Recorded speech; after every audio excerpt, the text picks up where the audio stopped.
Well, welcome to the Power Talk. Always let's listen to you people one by one. Right? Started your business. Yes, business. The first year of the marriage only. ಹೌದು ಎಷ್ಟು ವರ್ಷ ಆಯ್ತು madam ಮದುವೆ? ಈಗ 28 years ಈಗ. Wow. So And look at her dedication. 27 ಇಯರ್ಸ್ಗೆ ನಾನು like 1 ಇಯರ್ಗೆ ನನ್ನ ಬಿಸ್ನೆಸ್ ಸ್ಟಾರ್ಟ್. ಎಲ್ಲರೂ ಆಷಾಢ ಬಂದು ಫಸ್ಟ್ ಆಷಾಢ ಏನ್ ಮಾಡ್ತಾರೆ? ತವ್ರ ಮನೆಗೆ And she ಹೋಗ್ತಾರೆ. decided to learn and start her boutique business. Amazing journey, Yes, madam. yes. Very nice, super. ಇಲ್ಲ ನಾವು ಕಲಿತು ನಾವು ಮಾಡಬೇಕು ಅಂತ. ಸೊ ನಂದೇ ಒಂದು ಅಟ್ಟ ಲೇಡೀಸ್ ಅಂತ ಬರಬಾರ್ದು ಅಂತ I used to do all the work. ಎಲ್ಲ ನಾನು ಕೆಲಸ ಮಾಡ್ತಿದ್ದೆ ರಿಯಲ್ ಎಸ್ಟೇಟಲ್ಲಿ.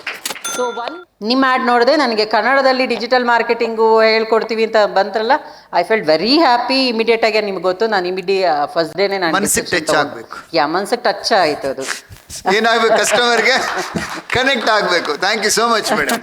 ಆ್ಯಂಡ್ ಸೆಕೆಂಡ್ ಥಿಂಗ್, ನಾನು ಚೆಕ್ ಲಿಸ್ಟ್ ಮಾಡಿ ಅವ್ರಿಗೆ ಕೊಡ್ಲಿಕ್ಕೆ ಇದು ಮಾಡಿದೆ. ಡ್ಯಾಶ್ ಬೋರ್ಡ್ ಕ್ರಿಯೇಟ್ ಮಾಡಿಕೊಂಡೆ. ಎಲ್ಲ ನನಗೆ ಏನೇನು ಮಾರ್ಕೆಟಿಂಗ್ ಇರ್ಬೋದು, ಸೇಲ್ಸ್ ಇರ್ಬೋದು, ನನ್ನದೇ ಲ್ಯಾಪ್ಟಾಪಲ್ಲಿ ಅವ್ರು ವರ್ಕ್ ಮಾಡ್ತಿದ್ರಾ ಇಲ್ವಾ ನೋಡಲಿಕ್ಕೆ. ಸೊ ಡ್ಯಾಶ್ ಬೋರ್ಡ್ ಕ್ರಿಯೇಟ್ ಮಾಡ್ಕೊಂಡಿದ್ದೀನಿ. ಬಟ್ ನಾನು ಫಸ್ಟ್ ಥಿಂಗ್, ನಾನು ನಿಧಿತಾ ಪ್ರಾಪರ್ಟಿ ಸ್ಟಾರ್ಟ್ ಆದಮೇಲೆ ಐ ಟೇಕ್ ಮ್ಯಾನ್ಯಲಿ 20 ಎಕರೆದು ಮ್ಯಾನೇಜ್ ಫಾರ್ಮ್ ಲ್ಯಾಂಡ್ ಸ್ಟಾರ್ಟ್ ಮಾಡಿದ್ವಿ. I am very great. Actually ನಂದೇ ಓಲ್ ಅಂಡ್ ಸೋಲ್ ಸ್ಟಾರ್ಟ್ ಮಾಡಿದ್ದೀನಿ ಅಂತ. ದಟ್ ಈಸ್ 20 ಎಕರೆದು. ಸೂಪರ್.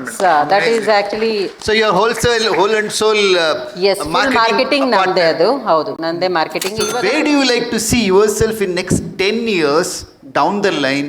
ರಿಯಲ್ ಎಸ್ಟೇಟ್ ಅಲ್ಲಿ ನಿಧಿತಾ ಪ್ರಾಪರ್ಟಿ ಯಾವ ಸ್ಟೇಜ್ಗೆ ಹೋಗಿರುತ್ತೆ ಮೇಡಮ್? ಸರ್, ಇನ್ 10 years ಅಲ್ಲಿ ನಂದು ನಿಧಿತಾ ಪ್ರಾಪರ್ಟಿ ಮೇನ್ಲಿ 1000 ಮೆಂಬರ್ಸ್ಗೆ ಲೈಕ್ ಎಲ್ಲ ಏನು ವಿತೌಟ್ ಯಾವುದೇ ಡಾಕ್ಯುಮೆಂಟ್ ಎಲ್ಲ ಚೆನ್ನಾಗಿರೋವಂಥದ್ದು, ಕ್ರಿಸ್ಟಲ್ ಕ್ಲಿಯರ್ ಅಂಥದ್ದು. ಅವರಿಗೆ ಈವನ್ ಮಿಡ್ಲ್ ಕ್ಲಾಸ್ ಪೀಪಲ್ ಅವರು ಆರಾಮ್ಸೆ ಭೂಮಿನ ತಗೊಂಡು ಮನೆ ಕಟ್ಕೊಳೋ ಥರ ಆಗಬೇಕು.